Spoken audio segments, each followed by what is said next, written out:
Since almost half a century, the European Union has adopted legislation to protect and restore its most precious nature, the Birds and Habitats Directives. To support its member states to help implement these laws, it has also set up the LIFE program. This provides essential financing to all kinds of parties across Europe to help protect species and restore habitat types that are targeted by these directives. It also provides key support to identifying and designating the Natura 2000 network of protected areas, a key requirement of the directives. Since its establishment in 1992, over 3 billion euros has been invested in more than 1,800 nature projects across Europe to restore its nature.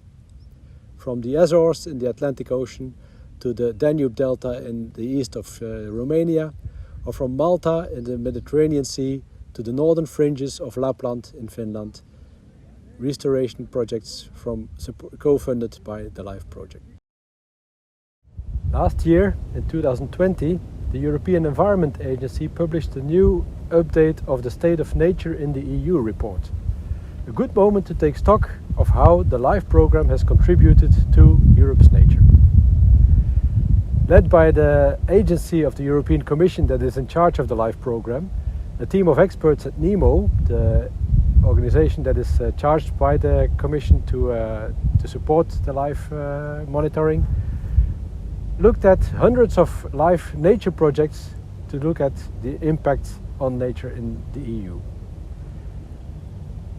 We considered which restoration activities have been implemented, from grazing grasslands, cutting reed, from fencing off seagrass beds in the Mediterranean Sea, to removing pine plantations to make way to open heath and mobile dunes, as was done in this area.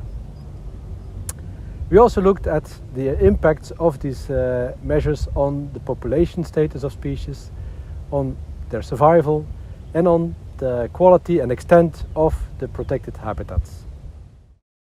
The State of Nature report presented a gloomy picture.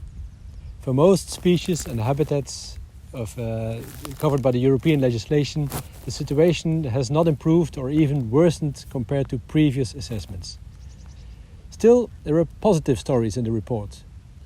And our study identified for over 140 habitat types and about 650 species cases where the LIFE projects have made a positive contribution. For example, the Atlantic salmon in Sweden, or European tree frog in Belgium, or wolf in many countries in Europe. We also see measurable recoveries of habitat types such as seagrass beds, coastal dunes, grasslands, heathlands, and so on. At the European level, the LIFE impact may seem minimal due to reasons of data aggregation and the immense size of the continent, but when zooming in, the LIFE program has clearly made positive influences at the local and regional level, as the study illustrates. At finer scales, species like the Azores bullfinch were saved from extinction in Europe, and floodplain grasslands in Latvia are back from the brink. The LIFE program has also been crucial in setting up and identifying the Natura 2000 network, and in purchasing and buying tens of thousands of hectares of degraded or threatened habitats, a key prerequisite for starting restoration of ecosystems. Some 5,700 Natura 2000 sites have benefited from LIFE projects to date, which is about 1 in 5 Natura 2000 sites across Europe. Perhaps even more important is the fact that the LIFE program has developed a living community of hundreds of thousands of people working together for the cause of nature restoration. Managers of Natura 2000 sites work with scientists, with farmers, with fishermen, with military, with the recreation sector, with local communities, young people, many more, to help restore the habitat types and recover species. Also, the LIFE program has developed a knowledge base on practical experience with nature restoration, that is used as evidence base for conservation and restoration across Europe. Furthermore, the LIFE program has helped many countries in setting up a governance structure to help organize nature conservation in the member states.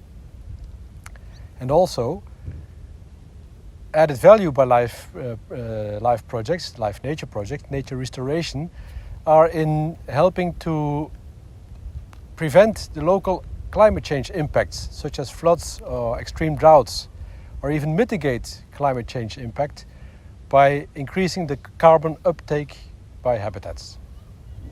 In summary, our study shows that with LIFE, Europe's nature is better off than it would have been without it. LIFE has clearly catalyzed long overdue restoration in Europe.